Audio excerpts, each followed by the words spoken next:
Coming up on Phillies Nation, presented by BQ Basement Systems, Pat and Corey take a look at the contract of Cole Hamels and what a future contract could look like for Kyle Kendrick. With Mike Trout in town, the guys take a look at his amazing start to his career. Hey, and I'm Jay Floyd. We've been talking about Kenny Giles all season long. We caught up with him here at the weekend series for the Reading Fightins in Trenton. That's coming up on Phillies Nation. And I've got the batter's inbox questions. That's all ahead on Phillies Nation.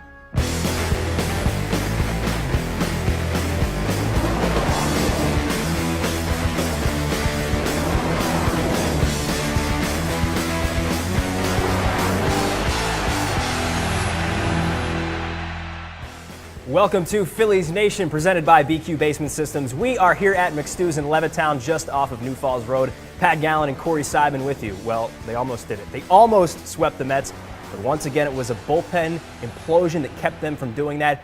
And of course, we keep talking about the bullpen and the interesting things that Ryne Sandberg has done with them all season long. And we know on Sunday, Jake Diekman, Mike Adams, and Jonathan Papelbon all unavailable, and that hurt them big time in the end.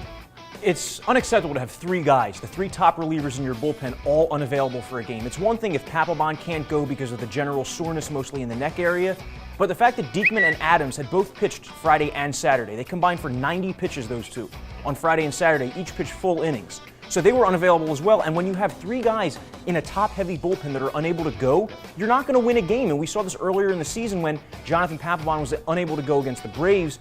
Jake Diekman came into a save opportunity, and he blew it. Right. I still think that Braves loss was the worst loss of the Phillies season. Worse than that one? I still think that was the worst loss because Dominic Brown hits the go-ahead three-run homer. But this game this past Sunday against the Mets, that's got to be second worst because you were 3 outs away from your first road sweep in 29 tries, and the Phillies just couldn't get it done. So would you call that mismanagement? Because then you look at Roberto Hernandez. He has to rely on a guy who threw 100 pitches on Friday to come in relief on Sunday instead of using Luis Garcia or Jeff Manship. Is that mismanagement? Ryne Sandberg is doing the best he can with limited parts in that bullpen. I mean, it's not his fault that he has to keep turning to Jake Diekman because Diekman's one of the only reliable guys. Diekman's on pace for 81 appearances, and that's with him kind of not using Diekman as much as he did earlier in the season. There's a point early in April when Diekman was on pace for like 100+ appearances. So when you have so few options in the bullpen, there's not really much you can do.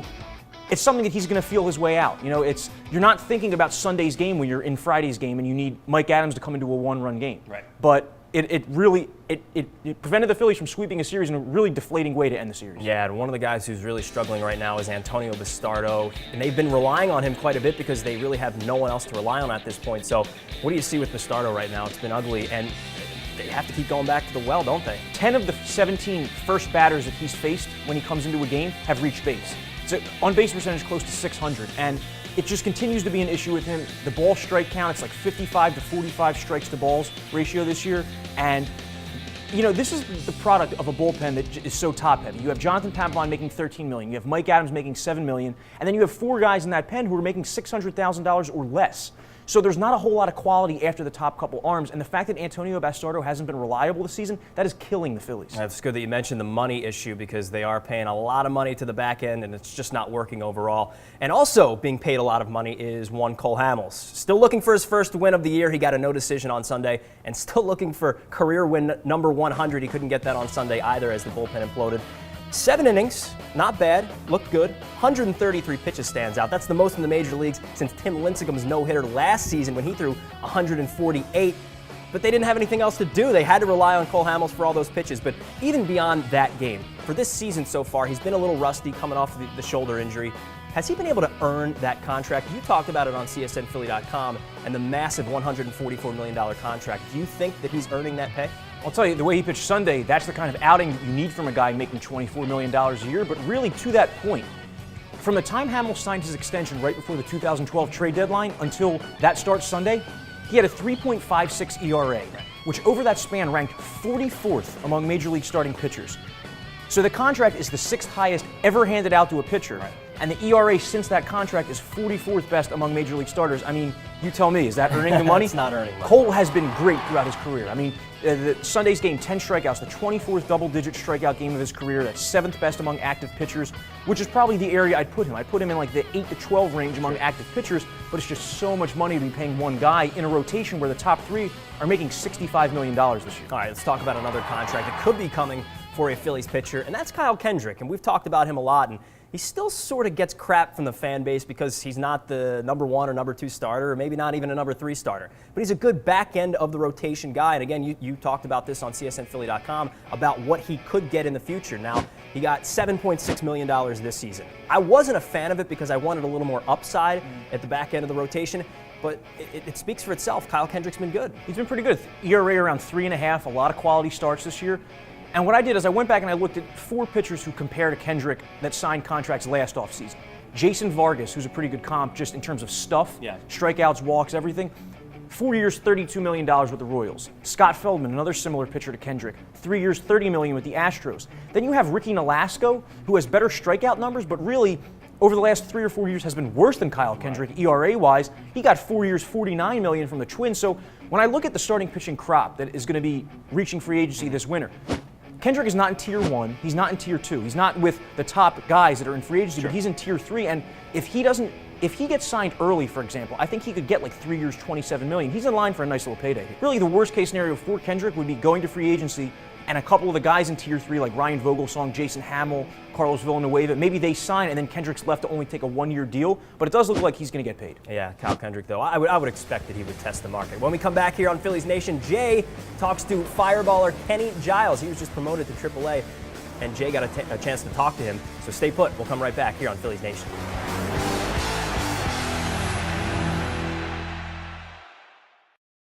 Kenny Giles has been thriving thus far for the AA Reading Titans here in 2014. Sporting a 100-plus mile-an-hour fastball, the youngster seems poised to show what he's got at the big league level sooner than later. Giles, a New Mexico native, has been drawing buzz throughout the region, but according to his manager, the buzz isn't exclusive to the stands or the press box. The funny thing is you hear it from both dugouts. As soon as he comes to the game, the other team's on the top step, our guys are on the top step. It's an exciting thing to see. You don't see it every day. And when a guy can do something that special, it's fun to watch. I like to open people's eyes and like to prove people wrong. I've known since I've been drafted that a lot of people were a skeptic to me just because I was a hard thrower, but right now I'm trying to be a complete pitcher. As Reading's closer, Giles has refined his arsenal, dropping the changeup from his repertoire, allowing him to focus more on his bread and butter, his slider, and his overpowering fastball. Right now, I think I just need 2 pitches from now on. I don't like to get location mixed up and get more frustrated with another pitch. I like to just keep it simple. Giles, the Phil's 7th-round pick from 2011, appeared in 4 Grapefruit League games with the big club this spring. He used the opportunity to learn from the big leaguers around him and feels that time will help him in the long run. Cliff Lee, how he thought and how he liked to pitch, how Kyle Kendrick liked to prepare himself, and how even Papelbon prepared himself before games. I mean, everything, watching all of them, I learned every little bits and pieces from him.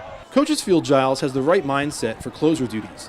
He's known to display a complete change in demeanor as game time approaches. Relief pitchers are a little bit different, I think, because they don't play every day, they don't know when they're playing, and all of a sudden, boom, the switch has got to flip. But, the good ones know how to do it and are able to turn it on when they have to, and Kenny so far has been able to do that. And Giles himself feels he's best suited for the job at the back end of the bullpen, but it's the game result that comes along with notching saves that Kenny focuses on the most. It's a fun role. I mean, it fits perfectly with my personality, and all my teammates want me to do it. Whatever they want me to do, I'm going to do it just for them. And it's not just about me, it's about the whole team. If I'm going to help them win a ball game or keep us in line for a win, I'm going to do whatever I can. Thank you, Jay. Some great stuff there with Kenny Giles. And just after Jay spoke to Kenny, he was promoted to AAA Lehigh Valley, which is good. And the Phillies organization wants to see him against more mature hitters, and I think that's a good thing because against AA, he was just blowing away the competition. 29 strikeouts, 5 walks in 15 innings with Reading. I really like what Ryan Sandberg said this past weekend when he said that the next test for Ken Giles is graduating to AAA where he's going to face some more experienced hitters. There's a cliche now that AA you find better talent than you find in AAA because AA it's more so prospects, whereas AAA it's former major leaguers on the way down. But the flip side of that is those young prospects don't have the same plate discipline that a guy who's coming down from the major leagues to AAA does. So when Giles is at AAA, he's not going to be able to get by a high fastball, a swing and miss. Maybe a guy takes it, a low and away breaking ball. Those are pitches that AA hitters might be less selective with than AAA hitters. All right, let's go to the greatest segment of all time. It's called By the Numbers, and we started off with a pitcher who's done pretty well this year and has nothing to show for it. That's Jeff Samardzija of the Chicago Cubs. First pitcher in Major League history to go winless in his first 8 starts of a season while not allowing more than 3 earned runs. That's impossible, isn't it? He'll be on a contender this summer. The Red Sox, a team like that, might trade for him. I guarantee you he's not with the Cubs through the end of this season. But another guy who's doing really well early in the season pitching, Jose Fernandez. Yeah. Stellar numbers, but something that really strikes me is the difference between Jose Fernandez out of the windup and out of the stretch. Okay. Completely different guy. Out of the windup, he's averaging like 96 miles per hour with his fastball. Out of the stretch, 91, 92. Out of the windup, his opponents have hit 128. Out of the stretch, 353. Strikeout to walk ratio, 56-6 out of the windup, 14-7 out of the stretch. So I guess the key to Jose Fernandez, everybody's wondering how do you beat him? Put a guy on to start the inning and take your chances. Yeah, he's got to not allow base runners or he's in trouble. That's pretty interesting because he's having such a good year, such a talent too. Also, we go to some Phillies by the numbers. Ryan Howard had 4 hits on Saturday. Chase Utley and Jimmy Rollins also had multi-hits in that game. The 36th time that the three have had multi-hit games together for the first since September 20th of 2012 at Citi Field. It's been a long time. Just wait till this trio reaches its prime, man. Then big things are going to happen. No, but Jimmy Rollins, we're seeing a kind of a reinvented Jimmy Rollins this year under Ryan Sandberg. I think that he finally has been told, like, Jimmy, you have to be more selective at the top of the order. Absolutely. And he has been. His walk rate, 12.9%. That's over 5 percentage points higher than his career average. 19 walks through Sunday. A 370 on base percentage through Sunday. That's unheard of with not Jimmy the Jimmy Rollins. Rollins we know. And the batting average has been high too. Yeah. 276 after the weekend. And if you look at the last 5 years, there was only 1 year where his batting average to this date was higher. Most of those years, he's in the 220, 240 range. So really good to see Jimmy getting off to a good start. And I wonder how much longer it will be that he continues to produce until he gets moved back up to the leadoff role because he's just getting on base so much. All right, Jimmy Rollins has been pretty good. Let's go to a segment that we call our Fantasy Baseball segment. It's presented by DraftStreet.com. It is the future of fantasy sports. Visit DraftStreet.com. Use the promo code PhilliesNation to sign up for free one-day fantasy leagues where you can win real cash prizes. Last week, we chose a player each. I went with Oscar Taveras from the St. Louis Cardinals. And I prefaced it with he's not yet in the major leagues, and he probably won't be anytime soon, but if you're in a deeper league, you can stash him on your bench. He had 10 RBIs in the last 10 games. I took Marcell Ozuna, and I hope you guys weren't relying on Marcell Ozuna to carry you last week because he went 4 for 20. Did have a homer and 2 RBIs, but he struck out 9 times. Yeah. Coming off a couple pretty hot weeks, he just cooled off. What can I say? It's funny, we get to laugh at you finally after all my injury-riddled players that I've chosen. Let's pick 2 for this week. Who do you have? I have Chase Headley, the Padres third baseman, former MVP candidate. Had the most RBIs in the National League a couple seasons ago and got off to a slow start this year, strained calf, hit the DL.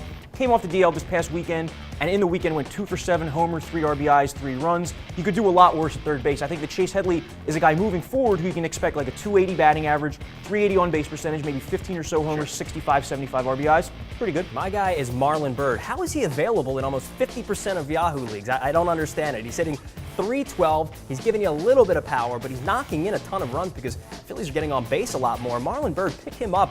Again, depth. He might not be a starter on all teams, but you can definitely play him in daily leagues. He's going to give you the batting average. He's going to give you the doubles. The problem is this year he's also giving you the strikeouts. So if your league penalizes for strikeouts, that might hurt you. All right, we're coming right back here on Phillies Nation with Ryan. She's got the batters inbox questions. Don't go anywhere.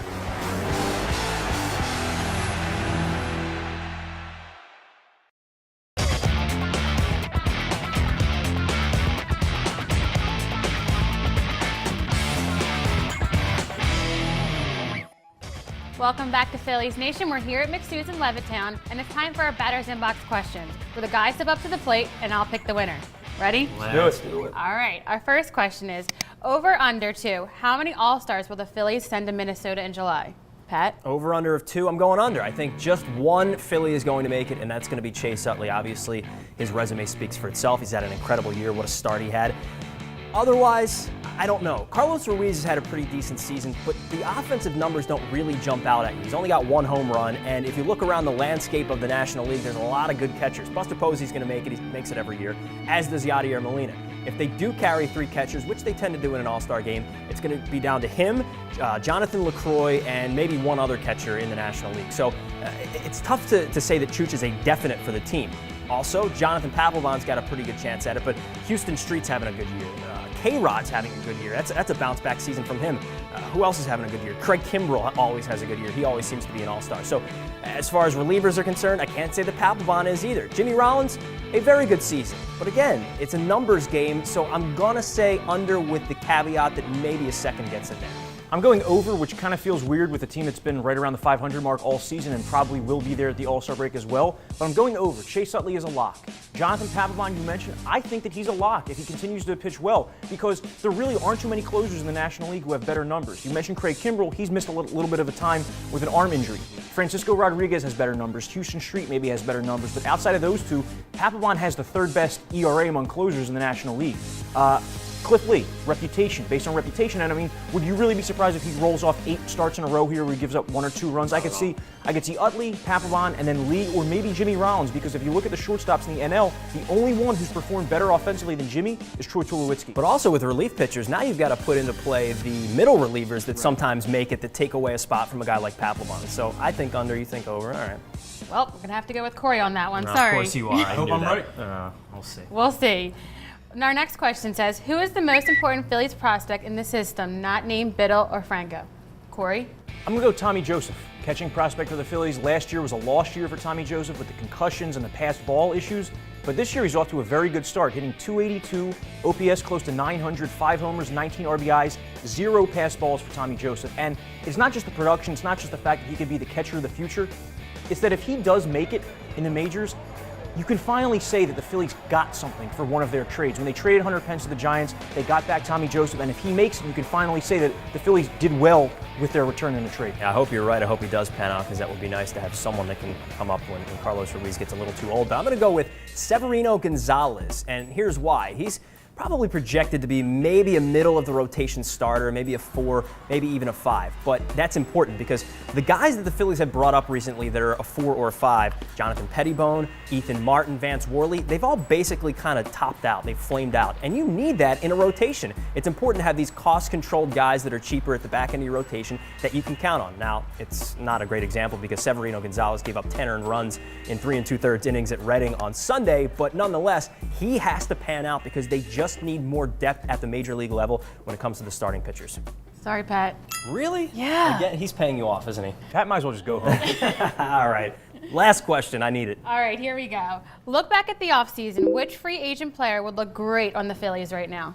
Pat? I'm going to go with a relief pitcher because there was Jacoby Ellsbury was out there, Robinson Cano, Masahiro Tanaka, and I wanted him. But they need help at relief pitcher. Joaquin Benoit went to the San Diego Padres on a 2-year contract. He would look great in the Phillies bullpen right now. Again, maybe not a great example. He gave up 2 runs on Sunday, but nonetheless, .255 ERA this season. And what do they need most in the bullpen? They need arms, and Joaquin Benoit would be one of them, but they need right-handers that they can count on. They haven't been able to count on guys like Rosenberg and Manship. And let's face it, Mike Adams is coming back from serious shoulder ailments. I don't know how long he's going to be able to do this. Can it be the duration of the season? Maybe, but Joaquin Benoit would have looked great at the 7th or 8th inning. It's funny that you mentioned Joaquin Benoit because he's on the Padres this year, and he's pretty much been the Mike Adams that Mike Adams was when he was with the Padres, and he would give the Phillies some depth, right-handed relief, set up, can close. The guy I'm looking at is Nelson Cruz, and it might sound a little weird because Marlon Byrd has produced in right field, but just picture this scenario. Okay, first off, Nelson Cruz ended up signing for like 1 year between $7 and $10 million, so it was a short-term, low-risk contract.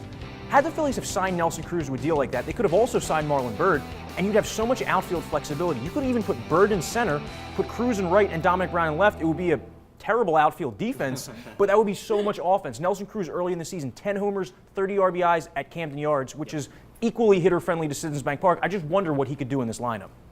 Well, gonna go with you on this All right, one. I'll As much take like one. what Corey No said, sweep? but we definitely need bullpen help. All right.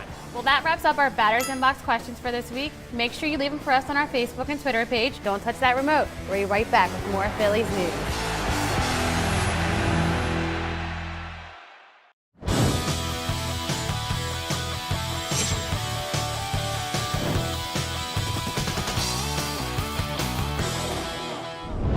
Hi, I'm Tommy Green. Today we're going to talk about a little some happenings in baseball. It's been happening more recently of late is the batted ball hitting the pitcher in the head or the face or whatever.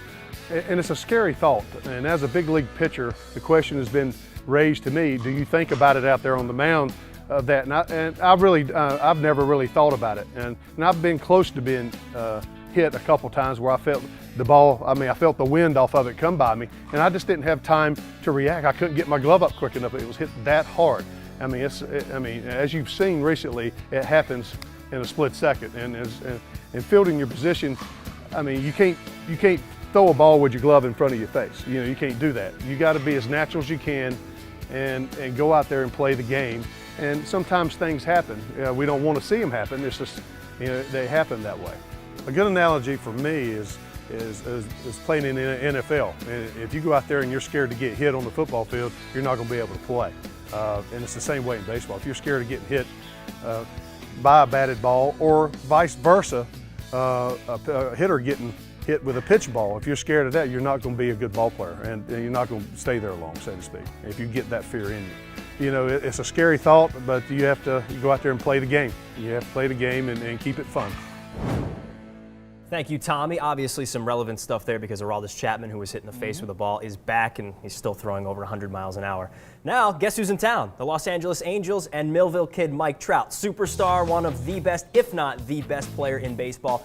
He's in town to face the Phillies, who he grew up liking, and he is one of the best of all time, actually, and you've got numbers to support that. Unprecedented age 20 to 22 seasons for Mike Trout.